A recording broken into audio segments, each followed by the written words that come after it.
के साथ मैं हूं चित्रा त्रिपाठी। बीच बहस में आज देश के सबसे बड़े मुद्दे की हकीकत दिखाएंगे। हिंदुस्तान के अन्नदाता पर मुसीबतों का पहाड़ टूटा है। एक तो बेमौसम बारिश ने किसानों को बर्बाद कर दिया और अब बर्बाद। आज देश के सबसे बड़े मुद्दे की हकीकत दिखाएंगे। हिंदुस्तान के अन्नदाता पर मुसीबतों का पहाड़ टूटा है। एक तो बेमौसम बारिश ने किसानों को बर्बाद कर दिया और अब बर्बाद हुई फसल पर सरकार मुआवजे का भद्दा मजाक कर रही है। मुआवजे के नाम पर किसानों के साथ कितना भद्दा मजाक हो रहा है, उसकी बानगी यूपी के कई हिस्सों में दिखी। फैजाबाद से लेकर बांदा तक किसानों की बर्बादी की कीमत सरकार ने लगाई है 63 रुपए। यानी कि कुछ किसानों को मौसम ने मार दिया और जो किसान बच गए उनके साथ मुआवजे के नाम पर हो रहा है भद्दा मजाक।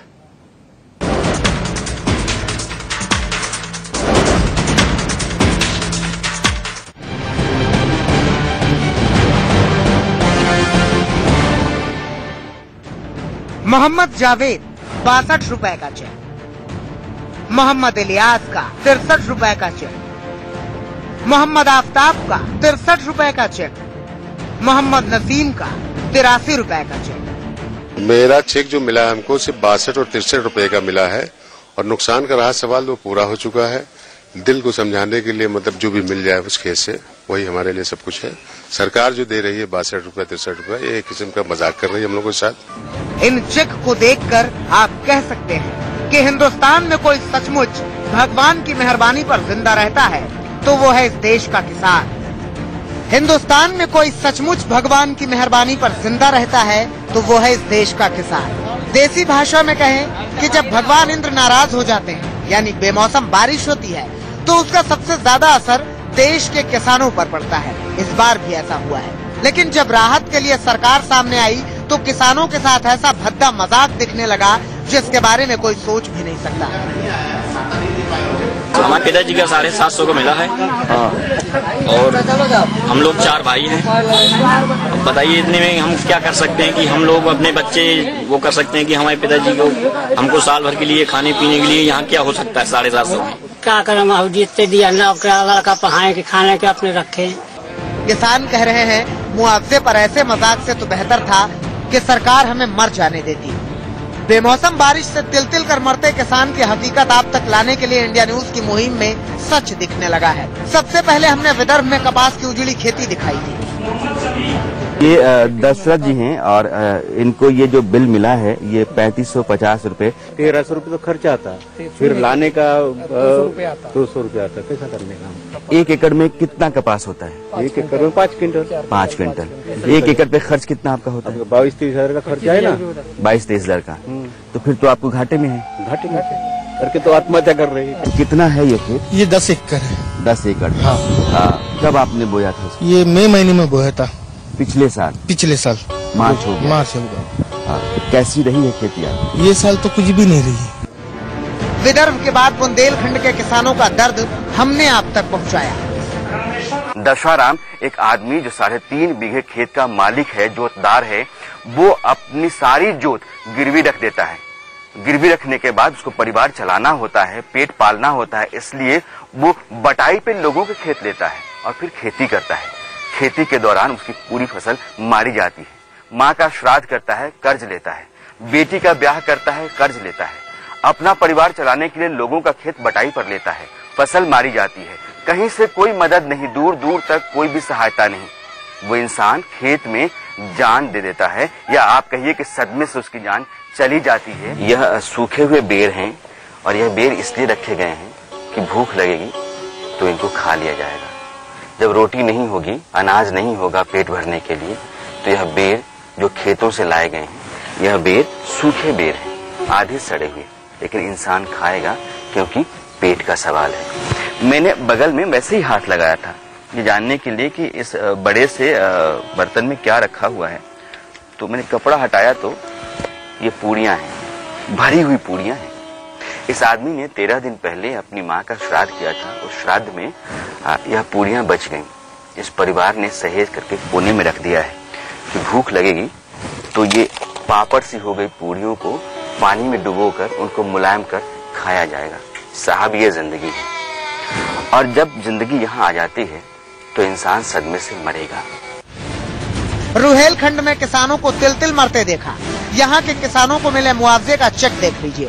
मेरे साथ तो 2-3 किसान हैं, यहाँ से 10-12 किलोमीटर दूर से आए हुए हैं। आपके हाथ में जो चेक है वो 3,636 रुपए का है। आपको लगता है कि जो आपको नुकसान हुआ खेती में उसके लिए काफी है? ये भी दे रहे हैं, बहुत अच्छी बात है, और ना देंगे तो हम क्या करेंगे? सबेगा सिंह जी, है ना? अच्छा, ये जो 11,000 रुपए के आसपास आपको जो रकम दी जा रही है, आपको लगता है इससे 30 बीघे में जो नुकसान हुआ उसकी भरपाई हो जाएगी? ना मिलते तभी तो होती, मिल गए तभी होगी, वो तो है। लेकिन देश के भूतल परिवहन मंत्री नितिन गडकरी कहते हैं कि किसान भगवान और सरकार के भरोसे क्यों रहते हैं। माझ्या गावाचा विकास मी करीन आणि परमेश्वर आणि सरकार या दोघांवर केवळ विश्वास ठेवा तर तुमचा विकास होणार नाही। हालांकि नितिन गडकरी ने अपनी बात वापस ले ली थी, लेकिन सवाल बड़ा ये है कि गडकरी साहब भगवान के भरोसे अगर जिंदा न रहे किसान तो जाए कहाँ? तकनीक की समझ उन्हें आसमान से तो आएगी नहीं, उस तकनीक तक ले जाने का काम भी तो सरकार का ही है। भूखे पेट किसानों को तकनीक की नसीहत मत दीजिए गडकरी साहब। सवाल अब भी बड़ा है कि मुआवजे के नाम पर किसानों के साथ ऐसा भद्दा मजाक क्यों? बांदा से आमिर हुसैन के साथ ब्यूरो रिपोर्ट, इंडिया न्यूज।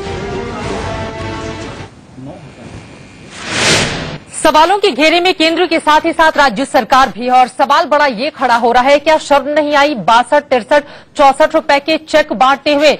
ऐसे मुद्दे पर करेंगे हम बड़ी बहस। हमारे साथ तमाम खास मेहमान जुड़ चुके हैं, उनका परिचय आपसे करवा देती हूं। बीजेपी की नेता अनिला सिंह जी हमारे साथ नोएडा से जुड़ चुके हैं। स्टूडियो में हमारे साथ कांग्रेस पार्टी के स्पोक्स पर्सन राजीव त्यागी जी मौजूद हैं। वरिष्ठ पत्रकार एनके सिंह हमारे साथ जुड़ चुके हैं और इसके अलावा किसान नेता सतपाल चौधरी भी हमारे साथ मौजूद हैं। लेकिन अनिला जी, सीधा सा सवाल आपसे ही, 62 रुपए, 63 रुपए, 64 रुपए, अगर इस तरह के चेक किसानों के हाथों में रखे जाएंगे तो सवाल तो यही खड़ा होगा ना, फिर नितिन गडकरी क्यों कहते हैं कि भगवान भरोसे ना रहें किसान? और अब तो ये भी साफ हो चला है कि आपकी सरकार के भरोसे भी ना रहें अगर इस तरह से भिखारी समझकर उनके हाथ में चेक पकड़ाया जाता है तो। देखिए चित्रा जी, जो आपका प्रश्न है इसको कायदे से तो 2 हिस्सों में बांट देना चाहिए। एक तो जो चेक का मुआवजे के रूप में जो चेक दिया जा रहा है, एक वो, और दूसरा जो नितिन गडकरी जी के बयान के बारे में आप कह रही हैं। तो पहले तो मैं चेक के विषय में अगर मैं आपसे कहना चाहूंगी, बोलना चाहूंगी, राधा इसमें केंद्र सरकार को बिल्कुल नहीं घसीटना चाहिए। जिस प्रकार से प्रधानमंत्री मोदी जी ने, आपको पता है कि जो डैमेज क्रॉप कॉम्पनसेशन है उसको 50% से 33% पे लेकर आ गए हैं। और केंद्र ने, जो हमारे फाइनेंस मिनिस्टर हैं उन्होंने भी, और जो हमारे प्रधानमंत्री जी हैं उन्होंने भी ये कह दिया है कि स्टेट की जो गवर्नमेंट है कि आप तुरंत का तुरंत कॉम्पनसेशन प्रोवाइड कराइए फार्मर्स को। अगर कोई भी कमी होती है केंद्र सरकार जो है पूरी मदद करने के लिए तैयार है। भरोसा बार बार दिया जा रहा है। चलिए समझ गए मैं आपकी बात, लेकिन राजीव त्यागी जी, केंद्र सरकार क्या इसके लिए जिम्मेदार नहीं है? नहीं, मैं नहीं, जो आपने मुझसे प्रश्न किया था मैं उसको पूरा नहीं कर पाई हूँ चित्रा। मैं आऊंगी, मैं आती हूँ, आपने जो बात कही है उस पर मैं एक जवाब ले लेती हूँ। मैं आती हूँ अनिला जी आपकी बात। केंद्र सरकार से जिम्मेदार है कि फरवरी माह में पहली बार बारिश पड़ी और बेमौसम बरसात हुई और ओले पड़े। उसके बाद आज अप्रैल आ गया है और करीब करीब 15 अप्रैल पे हम पहुंचने वाले हैं। इस बीच में सर्वे नहीं हो पाए स्टेट्स में, करीब करीब 8 राज्यों में नुकसान हुआ, लाखों हेक्टेयर भूमि पे नुकसान हुआ। और चिंता का विषय ये है, बहुत चिंता का विषय ये है कि यूपी और बिहार को अगर छोड़ दें तो करीब 6-7 राज्यों में भारतीय जनता पार्टी की स्टेट सरकार है। अगर चेक बांटे जाते हैं तो उसके लिए जिम्मेदार कौन है? केंद्र सरकार भी जिम्मेदार है, राज्य सरकार भी जिम्मेदार है। और इन 8 राज्यों में 6 राज्यों में भारतीय जनता पार्टी की स्टेट में सरकार भी है। क्या हरियाणा में सरकार नहीं है? क्या पंजाब में भारतीय जनता पार्टी और बादल जो अकाली दल की सरकार है वो सरकार नहीं है? क्या जम्मू कश्मीर में पीडीपी और बीजेपी की सरकार नहीं है? क्या महाराष्ट्र में सरकार नहीं है? क्या गुजरात में सरकार नहीं है? तो जिन राज्यों में नुकसान हुआ है उन राज्यों में राज्यों की सरकार बीजेपी के पास है और केंद्र सरकार तो मोदी जी की है। यानी कि दोनों ही सरकारों की जिम्मेदारी बनती है। लेकिन एनके सिंह जी, सबसे बड़ा सवाल यह है किस आधार पर इन किसानों को 62 रुपए के चेक बांटे जा रहे हैं? वो इन चेक को लेकर किस बैंक में जाएंगे? किसी एटीएम से भी अगर 62 रुपए निकालने जाएंगे तो उसकी भी इजाजत नहीं है इस देश में। क्या शर्म नहीं आती है 62 रुपए का चेक थमाते हैं जब हमारे अधिकारी जाकर किसानों के पास? तो चित्रा, ये मजाक है किसानों के साथ। इसकी प्रक्रिया हम बता दें, उस प्रॉब्लम कहाँ है ये बता दें। आप जिससे ये असेसमेंट करवाते हैं वो व्यक्ति असेसमेंट के लिए हकदार ही नहीं है, वो कर ही नहीं सकता। आप लेखपाल से ये असेसमेंट करवाते हैं जो जिंदगी भर खसरा खतौनी के अलावा कुछ नहीं जानता जी। आप उससे असेसमेंट कराते हैं, उसके पास 26 डिपार्टमेंट जी है। सर, आपको रोकने के लिए कहा जा रहा है, माफी के साथ रोकी हूं। हमारे साथ फैजाबाद के एडीएम जयशंकर जी इस वक्त फोन लाइन पर जुड़ चुके हैं। जयशंकर जी, मेरा सीधा सा सवाल यही है, फैजाबाद के वाजिदपुर गांव में कई ऐसे किसान हैं जिनको 62 रुपए 61 रुपए का चेक आप लोगों की ओर से पकड़ाया गया है। सबसे पहले ये बता दीजिए कि इसके पीछे का आधार क्या है, कैसे तय किया गया कि ये सिर्फ 65 रुपए या 62 रुपए मुआवजे के हकदार हैं? जी, इसमें ऐसा है कि 9,000 रुपए प्रति हेक्टेयर जो हमारे सिंचित हैं उनके आधार पर देने का निर्देश शासन की ओर से हुआ था जी। उस हिसाब से जो है प्रत्येक किसान को हम 9,000 प्रति हेक्टेयर सहायता वितरित कर रहे हैं जी। कुछ रकबों पे, कुछ जमीन पे काश्तकारों की संख्या अधिक होने के कारण जो उनका हिस्सा आया है वो जो न्यूनतम हमारा 750 रुपए उससे कम आ गया है। तो इस बारे में हमने अभी एसडीएम से रिपोर्ट मांगा है और उनको निर्देश भी दिए गए हैं कि 750 रुपए प्रति कृषक से कम किसी भी स्थिति में न दिया जाए। नहीं, पर ये जो 65 रुपया एडीएम साहब आया है, मैं अभी कैलकुलेट कर रहा था, 13,500 छोड़ दीजिए जो मोदी जी ने डिक्लेयर किया है, या अखिलेश ने भी उसको काउंटर किया कि समतुल्य राशि हम देंगे, 2 दिन पहले उनका आया है, आपके पास भी आ गया होगा। फैक्ट ये है कि 9,000 के भी रेट से अगर आप 60 रुपया देते हैं चेक, तो मुझे लगता है कि 1 फीट जमीन भी नहीं होगी, 4 पौधे भी उसने नहीं लगाए होंगे। इस रेट से अगर आप देखें तो कौन सा कैलकुलेशन था जिसमें कि 60 रुपए वो अमाउंट आया है? 700 रुपए बीघे के हिसाब से मुआवजा दिया जाएगा। जवाब ले लेते तो निश्चित रूप से चिंता का विषय है। बिल्कुल, मैं एक एग्जांपल दे देती हूँ। मोहम्मद इलियास जी हैं जिनको 63 रुपए का चेक दिया गया है, 4 बीघा जमीन उनके पास है। मोहम्मद शाहिद जिनके पास 5 बीघा जमीन है, उन्हें 63 रुपए का चेक पकड़ाया गया है। अब इस पर जवाब दीजिए। इसमें जो भी चीजें हुई हैं वो एरिया के कैलकुलेशन के आधार पर हुई हैं। फिर भी इसमें जो हमारे निर्देश है, शासन के निर्देश है कि न्यूनतम 750 रुपए किसी भी स्थिति में उससे कम का चेक वितरित नहीं करना है। और जिन मामलों में चेक वितरित कर दिए गए हैं तत्काल उनको उन चेक को जो है क्या बोलते हैं हम उनको वापस ले रहे हैं। तो फिर बांटा ही क्यों गया? किसानों को बांटा ही क्यों गया 62 और 63 रुपए का चेक? जी, वो एरिया के कैलकुलेशन में जो है क्या बोलते हैं उसको निकाला गया था। आप भी किसान परिवार से होंगे?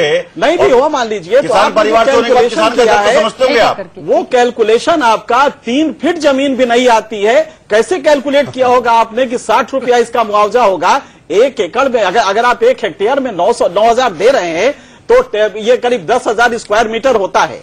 आप इसको कैलकुलेट कीजिए, 1 स्क्वायर मीटर भी नहीं हुआ, मुश्किल से 50 पौधे गेहूं के लगेंगे, तो आपने कैलकुलेट कैसे किया होगा? दूसरा ये बता दीजिए कि जिन अधिकारियों ने शासन की अवहेलना की, आदेश की अवहेलना की है, क्या उन पर कोई कार्रवाई करेंगे? जी, जयशंकर जी। एक चीज मैं इसमें ऐड करना चाहता हूँ।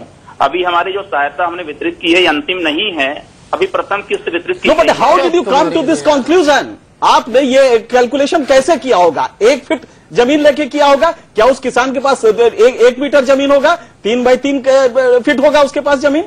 मैं इसमें ऐड कर रहा हूँ कि जो भी सहायता दी गई अंतिम नहीं है, अभी ये प्रथम किस्त। ये तो पार्सल में भी नहीं है, शासन आदेश है कि 750 रुपए से कम नहीं देना है, तो शासन आदेश की अवहेलना जो अधिकारी कर रहे हैं, क्या उन पर कार्रवाई करेगी आपकी सरकार या आपका प्रशासन? अभी ये सहायता अंतिम नहीं है, जिनको भी तो पार्टली भी नहीं है, कहीं भी नहीं टिकती है। एक बात का जवाब दीजिए, सही मैं चाहूंगी कि आप ईमानदारी से बोलें, 63 रुपए का चेक लेकर कौन से बैंक में जाएगा किसान और 63 रुपए वो कैसे मांगेगा बैंक से? आप लोगों को शर्म नहीं आई? जिन भी अधिकारियों की ओर से 62 और 63 रुपए दिए गए, अगर 4 लोगों का एक परिवार है तो हम सब जानते हैं कि एक टाइम का नाश्ता भी नहीं कर सकता आदमी 63 रुपए में। अभी इसमें जो है क्या बोलते हैं, जो हम दूसरी किस्त दे रहे हैं इसमें जो भी हमारा एरियर बना है, जो भी कम वितरित किए गए उनको हम पूरा कर रहे हैं। अरे एडीएम साहब, ये चेक कैसे बना 63 रुपए का? बड़ा सवाल तो ये है जी, ये 63 रुपए का चेक आखिर बना कैसे और किसने बनाया और किसने साइन किया? उस पर बाकायदा बना है, उस पर दस्तखत हुए हैं, दस्तखत कोई पटवारी नहीं कर देता, दस्तखत एडीएम फाइनेंस नहीं किए होंगे। इसमें जो भी जो है क्या बोलते हैं कि चेक बने हैं वो एरिया के कैलकुलेशन आधार बने हैं। न्यूनतम धनराशि का जो मानक है उसको हम पूरा कर रहे हैं। अरे साहब, चेक पे साइन तो किए होंगे किसी कॉम्पिटेंट अफसर ने। पूरा करेंगे, दूसरी किस्त में हम उसको पूरा करेंगे। नहीं जयशंकर जी, मान लीजिए अगर आप लोगों के पास थोड़े बहुत पैसे ही आते हैं तो उसके आधार पर क्या 62 या 63 रुपए आप लोग पहुंचाएंगे? वैसे ही कितने किसानों की मौत हो चुकी है उत्तर प्रदेश में। अगर आप लोग इस तरह का भद्दा मजाक करेंगे तो फिर किसान कहाँ जाएंगे? पैसे की कोई कमी नहीं है इसमें। हमें जो भी हम धनराशि मांग रहे हैं हमें तत्काल मिल रही है और उसका वितरण हम कर रहे हैं किसानों के बीच में। लेकिन अभी जो चेक वितरित कर दिए गए हैं इनको लेकर क्या होगा? जो वितरित किए गए हैं जो उनकी एरियर है उसका भुगतान कर रहे हैं। सर किसान का अपमान मान रहे हो कि नहीं मान रहे आप?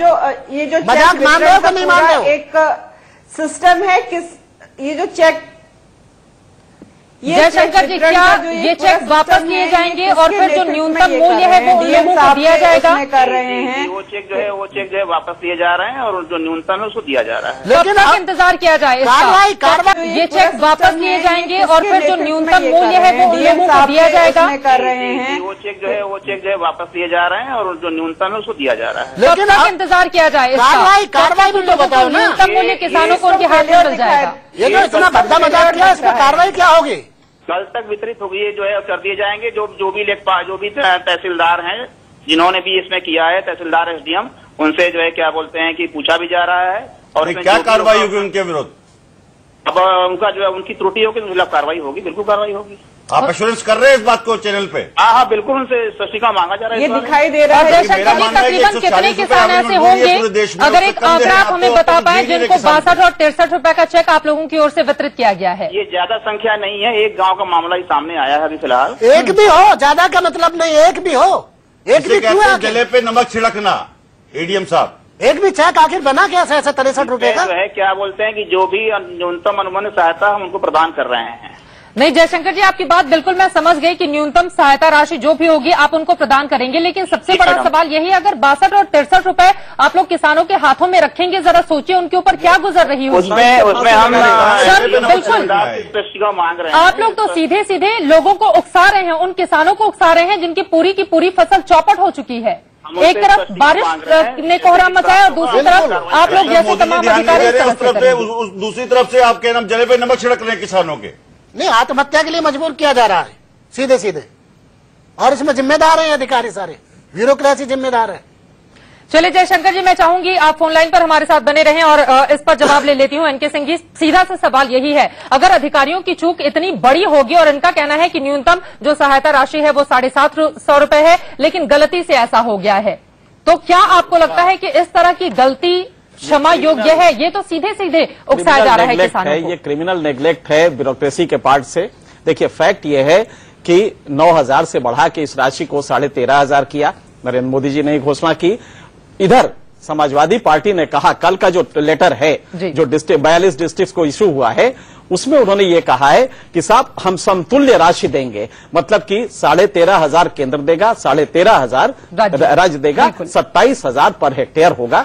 एक अच्छा कदम दोनों की तरफ से है।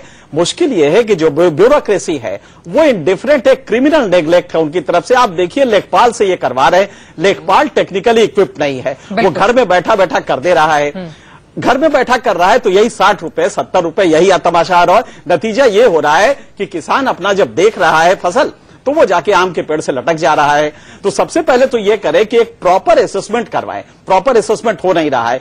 एक चीज और हो रही है इसमें कि उसकी जो लागत आती है पर हेक्टेयर वो 34,400 रुपए है। 130 किलो डाई अमोनियम फास्फेट लगता है, 260 किलो यूरिया लगती है, 5 बार टॉप ड्रेसिंग होती है, 1 बार बेसल ड्रेसिंग होती है, कुल मिला के 34,400 लगता है। तो रकम आज भी कम है, लेकिन इसको बढ़ाने की एक बार कोशिश होनी चाहिए और सही असेसमेंट होना चाहिए। सबसे बड़ी चिंता यह है कि सही असेसमेंट अभी तक नहीं हो पा रहा है किसानों के नुकसान का। और सतपाल जी, इसके लिए जवाबदेही और जिम्मेदारी किसकी बनती है? एक जवाब ले लेती हूँ उनका। जवाबदेही इसमें ब्यूरोक्रेसी की ज्यादा है, और जो हमारे नेता जिनको हमने चुना है उनको यदि इतनी पता नहीं है कि ब्यूरोक्रेसी जो नियम बना रही है किसान को, आपदाग्रस्त किसानों को राहत पहुंचाने के, उन नियमों में आमूलचूल परिवर्तन की जरूरत है। जो जैसा कि एनके सिंह साहब अभी कह रहे थे, लेखपाल को जानकारी नहीं है। आप 33% क्यों कर दिया? क्या आधार है 33% का? हमारे समझ में ये भी नहीं आ रहा।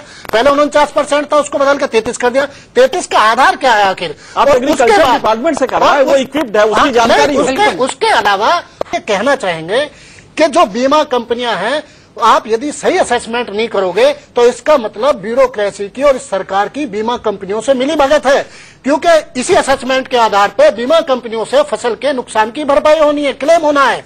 तो वो यदि आप असेसमेंट गलत कर दोगे, 62-63 रुपए के चेक आप बना के दे दोगे, तो बीमा कंपनियां भी उतना ही किसान को उतनी ही रिलीफ देंगे। और राजीव त्यागी जी, इसी वजह से आपसे ये सवाल मैं लेती हूँ, क्या सरकार को भी इस मामले को गंभीरता से लेना चाहिए, क्योंकि कहीं न कहीं आप सीधे सीधे उकसा रहे हो उन लोगों को जिनकी फसल पहले से ही तबाह हो चुकी है, वो बेचारे वैसे ही मारी मारी फिर रहे हैं, ऊपर से आप जले पर नमक छिड़कने का काम कर रहे हो, 62 और 63 रुपए हाथ में पकड़ा। 2 बिंदुओं पर प्रकाश डालना चाहूंगा।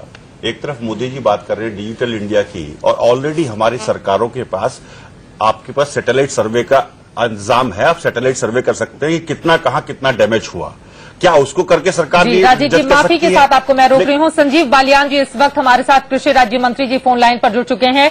संजीव बालियान जी, फैजाबाद के एक गांव से हमें जो तस्वीरें सामने आई हैं, 62 और 63 रुपए का चेक किसानों को बांटा जा रहा है, इस पर आपकी टिप्पणी।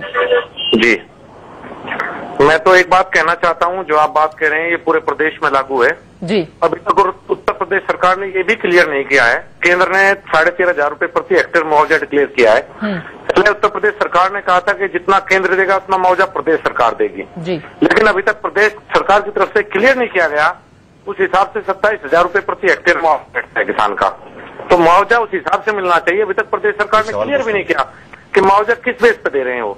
और दूसरी बात है, जो सर्वे है, सर्वे में बहुत बड़ा घपला है, सर्वे ऑफिस में बैठ के किए जा रहे हैं, ग्राउंड पे रेवेन्यू विभाग की टीम नहीं जा रही है। खुद मैं मुजफ्फरनगर में अपने क्षेत्र में हूँ, सभी किसानों की एक समस्या है कि सर्वे के लिए कोई नहीं आ रहा है। संजीव बालियान जी, लेकिन आप केंद्रीय कृषि राज्य मंत्री हैं, एक सवाल ले लेती हूँ, आप बताइए, आप अपनी जिम्मेदारी और जवाबदेही कैसे तय करेंगे अगर उत्तर प्रदेश में किसानों की जान जा रही है और 62 और 63 रुपए उनके हाथ में पकड़ाए जा रहे हैं, तो केंद्र सरकार की भूमिका यहाँ पर बहुत ज्यादा महत्वपूर्ण हो जाती है, फिर आप लोग कैसे करेंगे काम? जो हम काम कर सकते हैं, देखिए कुछ हमारी संवैधानिक मजबूरियां, हम पैसा प्रदेश सरकार को दे सकते हैं, डायरेक्ट किसान के खाते में पैसा नहीं जा सकता, क्योंकि केंद्र सरकार के पास कोई रिकॉर्ड नहीं होता, रिकॉर्ड प्रदेश सरकार ही मुहैया कराती है। हमने स्पष्ट कर दिया है प्रदेश सरकार को 13,500 रुपए प्रति हेक्टेयर की तरफ दर से मुआवजा केंद्र सरकार की तरफ से दिया जाए। सवाल है मेरा आपसे, सवाल ये है कि आप कृषि मंत्री पूरे देश के, तो उत्तर प्रदेश के नहीं है आप, मुझे बताइए हरियाणा, राजस्थान, मध्य प्रदेश, जहां की सरकारें क्या सर्वे कंप्लीट हो गए, 2.5 महीने में केंद्र सरकार को सर्वे करने की समय नहीं मिला, क्या चिंता का विषय नहीं है? और हरियाणा, राजस्थान, मध्य प्रदेश में कितना सर्वे किया, क्या आपकी जानकारी में है कि जो मिनिमम सपोर्ट प्राइस है गेहूं की, उससे नीचे किसान बेचने को मजबूर है मध्य प्रदेश और हरियाणा में? नहीं, पहले उत्तर प्रदेश पर ही रहते हैं। ये 62 और 63 रुपए का जो चेक बांटा जा रहा है, अपने आप में संजीव बालियान जी बेहद शर्मनाक है, ये इसको कैसे रोका जाएगा? देखिए, इसको रोकने का एक ही तरीका है कि प्रदेश सरकार पहली बात तो डिक्लेयर करे उत्तर प्रदेश में कि मुआवजा किस दर से दे रही है। अभी तक मुझे तक क्लियर नहीं है, तो किसान को कैसे पता लगेगा कि मुआवजा किस दर से मिल रहा है? अभी तक मुझे भी नहीं पता कि प्रदेश सरकार किस दर से मुआवजा बांट रही है। चलिए, उम्मीद यही है संजीव बालियान जी, वक्त की कमी है, आप इस पूरे मामले को संज्ञान में जरूर लेंगे और उत्तर प्रदेश जिसने 73 सांसद चुनकर भेजे हैं केंद्र में, कम से कम उन किसानों का ख्याल केंद्र सरकार के साथ ही राज्य सरकार भी जरूर रखेगी। आप तमाम लोगों का बहुत शुक्रिया हमारे साथ इस चर्चा में शामिल होने के लिए। बीच बहस में इसी के साथ फिलहाल इतना ही, एक छोटे से ब्रेक के लिए रुकेंगे।